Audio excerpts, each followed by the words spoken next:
সিনার আমলে। এখন কি হলো, বিধবা ভাতা, প্রতিবন্ধী ভাতা, বয়স্ক ভাতা সবকিছু পাইছি, আর এখন কি পাইতেছি? লাঞ্ছনা। আরো টাকা ধরে রাস্তাঘাটে গেলে টাকা ছিনতাই করে, টাকা নিয়ে যায়, মা বোন হরণ করতেছে, ইজ্জত, ছোট ছোট বাচ্চাদের ইজ্জত হরণ করতেছে। কি করছে, কি স্বাধীনতা করলো ওরা? আমি এই জবাব আপনাদের কাছে চাই। না, আমাদের কোনো পরিবর্তন হয় না, কারণ যেখানে চাল খেতাম 30 টাকা 40 টাকা, সেই চাল এখন 60 টাকা 62 টাকা। 3 বেলা কি খেতে পারেন? কোথা থেকে খাবো? এই যে সকাল থেকে এখন পর্যন্ত কিছু খাই না। এই যে ভাড়ার টাকা, ময়লার টাকার জন্য আইসা গেছে, ময়লার টাকা দিলাম, কিছুক্ষণ পর ভাড়ার টাকার জন্য আইসা দেবো। আমরা কোথায় পেলাম? এখন তো এক গ্লাস পানিও আমরা খাইতে পারি না। দেখা যায় দিনের মধ্যে 2 বেলা খাবো, তার দূরের কথা 1 বেলা এখন ভাত ধরতেছে না আমাদের। আসলে চাঁদাবাজি আগে কারা করতো আর এখন কারা করতো সেটা তো আমরা জানি না, কিন্তু জানি এরা বলে যে আমরা টেন্ডার নিয়েছি, টেন্ডার নিয়ে পাস করছি, আমরা আনছি, কিন্তু এটা কারা, এটা আপনারা তদন্ত করে বের করবেন। সেটা তো আমরা পারবো না, আমাদের সাধারণ জনগণের মধ্যে তো এটা সম্ভব না। আমরা ফুটপাতে বসে ব্যবসা করে খাই, সাধারণ জনগণ। আমার স্বামী একটা প্রতিবন্ধী মানুষ, আমার স্বামী কাজ করতে পারে না, অতএব আমি এখানে এসে আমি ব্যবসা করে 2টা টাকা নিব, কিন্তু বরঞ্চ দেখা যায় এইগুলা দিতে দিতে দেখা যায় আমার কোনোদিন 1 কেজি চাইলেও নেওয়ার ক্ষমতা আমার থাকে না। তাহলে আমি কি সুখে আছি? আমার কাছে, আপনাদের কাছে এই প্রশ্ন যে স্বাধীনতা কি স্বাধীনতাটা তারা আমার দিছে, সেই স্বাধীনতাটা আমি দেখতে চাই, স্বাধীনতার ফলনটা আমি চাই। শেখ হাসিনা নামা দিছে, বেশ ভালো কথা, স্বৈরাচার। এখন কি স্বৈরাচার হইতেছে? এত মাসুম বাচ্চাদের ঘর থেকে নিয়ে নারী নির্যাতন করতেছে, মহিলারা রাস্তা বেরোতে কোনো সিকিউরিটি পাইতেছে না। কি স্বাধীনতা পেয়েছে তারা? নমস্কার দর্শক এবং শ্রোতা বন্ধুরা, আপনারা দেখছেন ইতিহাস, ঐতিহ্য, শিল্প, সংস্কৃতি, রাজনৈতিক ইত্যাদি নিয়ে বিশ্লেষণধর্মী হ্যালো বিপ্লব টক্স। হ্যালো বিপ্লব টক্স একটি ঘরোয়া আলোচনা। এই ঘরোয়া আলোচনা যদি আপনাদের ভালো লাগে, আমি বিনীতভাবে অনুরোধ করব সাবস্ক্রাইব, কমেন্টস, লাইক করে আপনাদের পাশে রাখবেন। কারণ বর্তমানে উন্মুক্ত কথা বলার সুযোগটাই বন্ধ হয়ে যাচ্ছে। উন্মুক্ত কথা বলতে গেলে, সত্য কথা বলতে গেলে, সঠিক সংবাদ পরিবেশন করতে গেলে বাক রুদ্ধ করার ব্যবস্থা চলছে। তাই আপনাদের কাছে অনুরোধ যে সেই কথা বলার একটু সুযোগ করে দেবেন, সাবস্ক্রাইব করে আপনাদের পাশে রাখবেন। তাহলে চলুন, আজকের আমাদের আলোচনার বিষয় হচ্ছে গত 2024 5ই আগস্টের পরবর্তী বাংলাদেশ। আপনারা জানেন গত 2024 5ই আগস্টের তৎকালীন বাংলাদেশের প্রধানমন্ত্রী শেখ হাসিনা দেশ ছাড়তে বাধ্য হন। দেশ ছাড়ার পরবর্তীতে বাংলাদেশের সরকার প্রধান হিসেবে শপথ পাঠ করেন ডক্টর মোহাম্মদ ইউনূস। সেই ডক্টর মোহাম্মদ ইউনূসের প্রতি যে ভালোবাসা, অনুরাগ, সাধারণ মানুষের যে দৃষ্টিভঙ্গি ছিল, যে দৃষ্টিভঙ্গির থেকে তিনাকে প্রধান উপদেষ্টা বা দেশ পরিচালনার কাজে উদ্বুদ্ধ হয়ে এগিয়ে এসেছিলেন সাধারণ কোটার, সাধারণ মানের জীবনযাত্রার সাধারণ মানুষ। সেই সাধারণ মানুষের যে আশা ভরসা নিয়ে তিনাকে বসিয়েছিলেন বা তিনি এসেছিলেন যে কোনোভাবে, সেই ডক্টর মোহাম্মদ ইউনূস নোবেল বিজয়ী একজন ব্যক্তিত্ব। তিনার প্রতি বর্তমান সেই সাধারণ মানুষ যে দিন আনে দিন খায়, যারকে দিনমজুরি বলা হয়, ঘরের বাইরে না গেলে যার পরিবারের সদস্যদের অন্ন মুখে তুলে দেওয়ার ক্ষমতা থাকে না, যারা এক প্রকার নির্ভেজালি বলতে হবে, কারণ তথাকথিত রাজনৈতিক চিন্তা ভাবনায় যারা চর্চা করে না, হয়তোবা তারা কোনো না কোনো দলের প্রতি এই ভালোবাসা, অনুরাগ থাকতে পারে, কিন্তু যারা রাজনৈতিক ব্যবসায়ী বিভিন্ন ছলনা কলনা দিয়ে ওই সেই সাধারণ মানুষকে বুঝিয়ে তাদের স্বার্থ চরিতার্থ করে, ঠিক সেই সাধারণ মানুষকে নিয়ে আমার আজকে আর আলোচনা। তিনারা কি বলছেন সেই ডক্টর মোহাম্মদ ইউনূসের প্রতি, তাদের কি বর্তমান চিন্তা ভাবনা, তারা ডক্টর মোহাম্মদ ইউনূসকে বসিয়ে ভুল করেছে, বা সে ডক্টর মোহাম্মদ ইউনূসের ব্যক্তিগত চিন্তা ভাবনা, জীবনযাত্রা কি, যা সাধারণ মানুষের মানসিকতা এত উত্তপ্ত করে তুলেছে, যার প্রতি এত ভালোবাসা ছিল সেই ভালোবাসা ইউটার্ন মেরে এখন অন্য কথা বলছে। চলুন সে সাধারণ মানুষের কথা শুনে তারপরে আমরা তর্জমা করব। করতে চাই আমি ওনার মরণোত্তর ফাঁসিও চাইবো ইনশাআল্লাহ। আমরা মনে করেন না যে আমরা ছেড়ে দিব। আমি এনসিপির ওখানে যাব, আমরা কোনো রাজনৈতিক কারণে যাব না, আমরা ভোটের জন্য যাব না, আমরা আমাদের অবদানের জন্য যাব। পদত্যাগ করলেও আমাদের কিছু না, না করলেও কিছু না, কেননা উনি এমন একটা উপদেশটা আমাদের হয়েছে যে উনাকে যদি আমরা উপদেশ দেই তাহলে আমাদের ইজ্জতের ব্যাপার, বুঝছেন। উনি দেখেন 10 মাসে কি করছে, ওনার কয়টা মামলা খালাস নিচ্ছে। ওনার 7টি মামলা ছিল, 666 কোটি টাকা শ্রমিকের অর্থ আত্মসাৎ একটা মামলা। এই মামলাটা উনি সুন্দরভাবে খালাস নিছেন, ওনার সব খালাস। এখন উনি অবসর নেবেন, উপদেষ্টা পদত্যাগ করে আল্লাহর হস্তে যাবো গা কই, ফ্রান্সের রাজধানী প্যারিসে। উনি কি 10 মাস নিজের টেয়া ব্যয় করে খাইছে? এই 10 মাস যদি উনি এই উপদেষ্টা না হয়তো উনি কি ব্যয় করে খাইতো না? উনি একজন শিল্পপতি, রাষ্ট্রীয় কোনো সুবিধা ছাড়ছে? আমি রিক্সাওয়ালা ঘর ভাড়া দিয়ে থাকতে পারি না, মেট্রোর নিচে ঘুমাইতেছি, এই কথা কি উনি দেখবে? এগুলো আমাদেরকে কিস্তিতে একটা ব্যবস্থা করে দিচ্ছে যে ওনারা ব্যাংকের ঋণ নিচ্ছে 50 বছরে দিব, আমাকে কিস্তি দিছে সপ্তাহে 7 দিন পরে পরে দিব। আমি যদি মরে যাই আমার লাশ ডাইকা যাই ওকে কিস্তি দিন লাগবো, আর ওরা যদি ব্যাংক ঋণ নিয়ে মরে যায় তাহলে ওর পোলারা সুবিধা বুঝা দিব।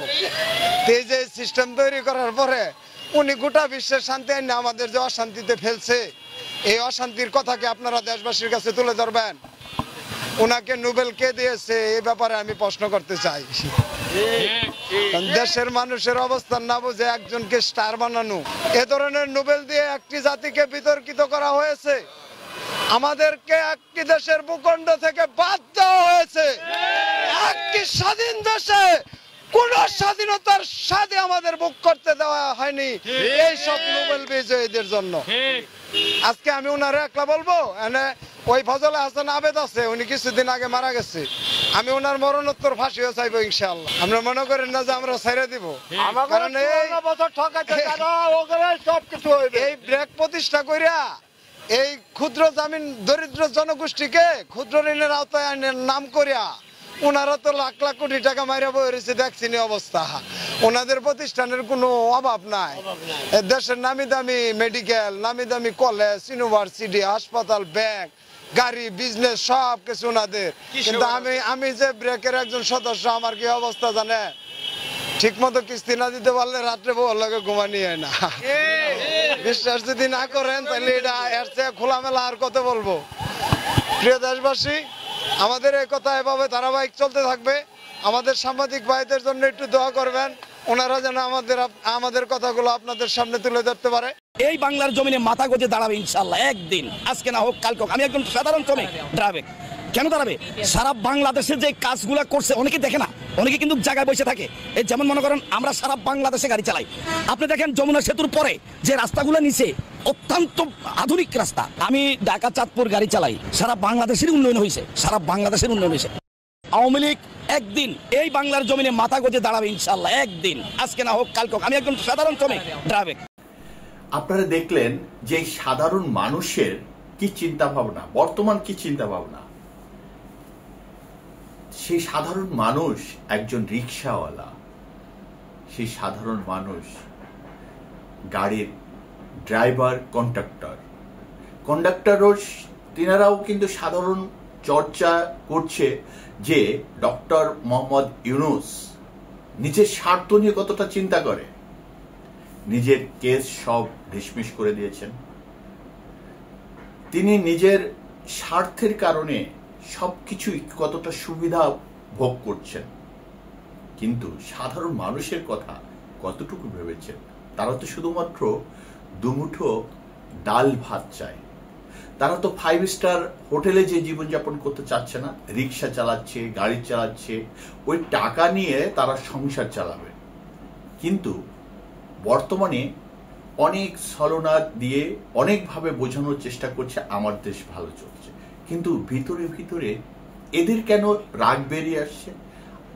তাহলে আপনি কতটা রাগ চেপে ধরে রাখতে পারবেন, কতটা কণ্ঠস্বর বন্ধ করে রাখতে পারবেন? কোনো না কোনোভাবে তো বেরোবে। যারা দুর্নীতি করে তাদের হয়তোবা সাময়িক সময়ের জন্য অনেক সুবিধা ভোগ করা যায়, কিন্তু যাদের কথা বলে, যে শেখ হাসিনার কথা বলে তথাকথিত দেশ স্বাধীন বলা হচ্ছে, কিন্তু দেশ স্বাধীন তো একবারই হয়। গণ অভ্যুত্থানের মাধ্যমে শেখ হাসিনা দেশ ছাড়তে বাধ্য হয়েছিলেন। হ্যাঁ, আমিও বলবো তৎকালীন শেখ হাসিনা সরকার একবার যে ধোয়া তুলসীর পাতা ছিল সেটাও আমি বলবো না, কারণ বিভিন্ন খাতে অনেক করাপশন ছিল, দিনে দিনে করাপশন বেড়ে গিয়েছিল। কিন্তু সেই প্রধানমন্ত্রীকে সরিয়ে যে আশা ভরসা করে আপনাকে বসিয়েছেন, সেই জায়গাটা কতটা উন্নয়ন হয়েছে?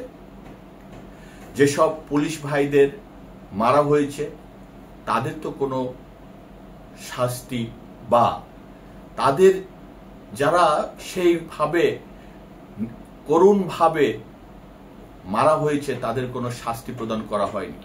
যারা জেল পলাতক আসামি তাদের অবস্থায় কতজন গ্রেপ্তার করা হয়েছে, থানার থেকে যে অস্ত্র লুট হয়েছে সে লুট কোথায় উদ্ধার হয়েছে, কত কিছুই বিনষ্ট হয়েছে। সেই বিনষ্টের জায়গায় সংস্কার বলে মানুষের মনকে ধামাচাপা দেওয়ার চেষ্টা হচ্ছে, কিন্তু আসলে কোনো কিছুই হচ্ছে না। দেশের উন্নয়ন, নিজের উন্নয়ন হয়তো বা আপনি করছেন, যেটা সাধারণ মানুষ বলতে দ্বিধান্বিত না, যার কারণে আপনার মরণোত্তর ফাঁসিও আশা করছে এবং তাদের দাবি। কিন্তু আপনি চাইলে আপনি মানুষের মন জয় করতে পারতেন, কিন্তু আপনার সেই বয়স 84-85 বছর বয়সী একজন আপনি লোক, সেই জায়গায় অর্থের লোভে নিজের স্বার্থে চরিতার্থ করার জন্য আপনি পুরো দেশটাকে কোথায় নিয়ে যাচ্ছেন, কোন দিকে নিয়ে গেছেন, যে সাধারণ মানুষ আপনাকে আর পছন্দ করছে না, আপনার বিরুদ্ধে কথা বলতে দ্বিধান্বিত হচ্ছে না। আপনার যে দৃষ্টিভঙ্গি, আপনার যে জীবনযাত্রা, পারিপার্শ্বিক যেগুলো আপনি চর্চা করছেন তাদের চোখেও লাগছে। আপনি দেশের বিরুদ্ধে যে দেশটাকে অন্যের হাতে তোলার যে ষড়যন্ত্র করছে তারাও বুঝতে পারছে, তার জন্য তারাও এখন সম্মুখে কথা বলছে। এটা শেষ হবে কবে? দেশটা তো শুধুমাত্র আপনার নয়। আপনি যদি বলেন আপনার কি দোষী সাব্যস্ত করা যাবে? যে অপরাধ করছে তার বিচার হবো, যে অপরাধ করে না হে কোন দোষে দোষী? দেশের যে 4646 জন পুলিশ মারা গেছে, হে পুলিশ কি এই দেশের সন্তান না? হেরা তো সরকারের হুকুমে গুলি করছে, তাহলে তাদের কথাটা উঠে না কেন? হেরা কি এই দেশের সন্তান না? সবাই কি গণহত্যাকারী? যেডি মারা গেছে হেডির ময়না তদন্ত হওয়া দরকার। হেডিরে ময়না তদন্ত ছাড়া কবর দেওয়া হলো কেন?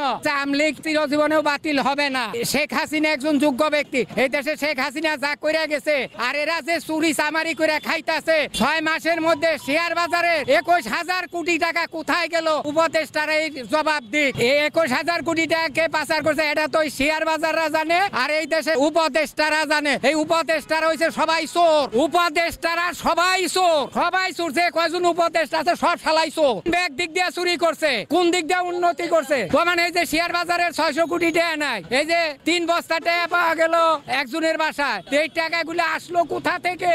শেখ হাসিনার বিচার হওয়া প্রয়োজন না? না, হে যে পদ্মা সেতু করে দিয়ে গেছে, ফ্লাইওভার করে দিয়েছে, মেট্রো রেল করে দিয়েছে, হেঁটে উঠিয়ে এরা খাইতাছে। এই যে উপদেষ্টারা শেখ হাসিনা, হে আমলিগ যতদিন আছে হে সভাপতি থাকবে। হ্যাঁ, হে রাজনীতি করতে পারবে না কেন পারবে না? এটা বলেন। উনি বাংলাদেশে আসবে, দেখেন না আসে না, হে তো এই দেশেরই সন্তান না, হে ভারতের সন্তান। কেনা বলাইছে সেনাবাহিনীরা নিয়ে তারে এই দেশে রাইখাইছে, হে তার পলিয়া যায় নাই, তারে প্লেন দিয়ে নিয়ে সেনাবাহিনীরা উড়িয়ে দিয়ে রাখছে। কথা বুঝছেন? হে পলিয়া যায় নাই, তারে সেনাবাহিনীরা তাদের হেলিকপ্টার দিয়ে যত্ন করে থুই আইছে। দেশটায় আপনাকে কিছু সময়ের জন্য একটা ক্ষমতা দেওয়া হয়েছে, সেখানে তার জন্য আপনার নিজের স্বার্থ চরিতার্থ করে দেশটাকে উচ্ছন্নে এগিয়ে দিবেন, নষ্ট করবেন। এই ষড়যন্ত্র শেষ কোথায়? সাধারণ মানুষ বুঝে যাচ্ছে, সাধারণ মানুষ 1 বছরে বুঝে গেছে। এখানে আপনি হয়তোবা সামনে শেখ হাসিনা কোনো দেশের সুযোগ পেয়েছেন, জায়গা পেয়েছেন, কিন্তু আপনি আপনার কাছে প্রশ্ন করতে পারেন, আপনি কি কোন দেশে জায়গা পাবেন, বা সাধারণ মানুষ আপনাকে কতটা ভালোবাসবে বা ঘৃণার চোখে দেখছে, আপনি কি এটা কি বুঝতে পারছেন? যদি বুঝতে পারেন তাহলে আপনি সেই ব্যবস্থা করুন। করাপশন ডে বাই ডে যেভাবে বেড়ে চলেছে, অনেকেই কথা বলছে, অনেকভাবেই যাদের চিন্তা ভাবনা এক মুঠো হোস্টেলে থাকার বা খাবারের জোগাড় করার পয়সা থাকতো না, তারা অনেক লাক্সারি জীবনযাপন করছে। কিন্তু কেন? যে করাপশন নিয়ে এত কথা ছিল, সেই করাপশন ছাড়া তারা কিভাবে এভাবে জীবনযাপন করতে পারে? এটা কি সাধারণ একটা কথা নয়? সাধারণ একটা দৃষ্টিভঙ্গি আলোকপাত হতে পারে না? তাহলে আপনি প্রধান উপদেষ্টা হয়ে শান্তিতে আপনি নোবেল বিজয়ী হয়েছিলেন, কিন্তু সেই দেশে শান্তি কোথায়? দিনে দিনে ধর্ষণের সংখ্যা বাড়ছে, দিনে দিনে সংখ্যালঘু হিন্দু ভাই বোনেরা কতটা ভালো আছে সেদিকেও আপনার দেখতে হবে। আপনার যে নিউজগুলা সামনে আসছে, চারিদিকে ছড়িয়ে পড়ছে, তাদের কোনো গ্রেপ্তার করা হচ্ছে না। যে ভিডিওগুলো সাধারণ সামাজিক মিডিয়াতে ভেসে বেড়াচ্ছে, সেখানে প্রশাসন নির্বাক হয়ে আছে। প্রশাসন তাদেরই বলছে যারা সাধারণ কথা বলতে চাচ্ছে, সত্য কথা বলার পরিবেশন করার সুযোগ চাচ্ছে, করছে, তাদের টুটি চেপে ধরা হচ্ছে। কিন্তু কেন? সাধারণ কথা বলার একটা দেশের প্রত্যেকটা নাগরিকেরই একটা অধিকার, সেই অধিকার থেকে বঞ্চিত করা যায় না, বঞ্চিত করার অধিকারই নেই। প্রিয় দর্শক এবং শ্রোতা বন্ধুরা, আপনাদের দৃষ্টিভঙ্গি, আপনাদের চিন্তা ভাবনা জাগ্রত রাখুন। আপনি আপনার দেশকে, আপনার পরিবেশকে সঠিকভাবে পরিচালনা করতে সাহায্য করতে পারেন, উন্মুক্তভাবে আলোচনা করতে পারেন। উন্মুক্তভাবে আলোচনা করার অধিকার পুরোটাই প্রত্যেকটা দেশের নাগরিকের আছে এবং এটা কর্তব্য। আমাদের এই আলোচনা ভালো লাগলে অবশ্যই কথা বলার সুযোগ করে দেবেন, আপনাদের পাশে রাখবেন। ধন্যবাদ।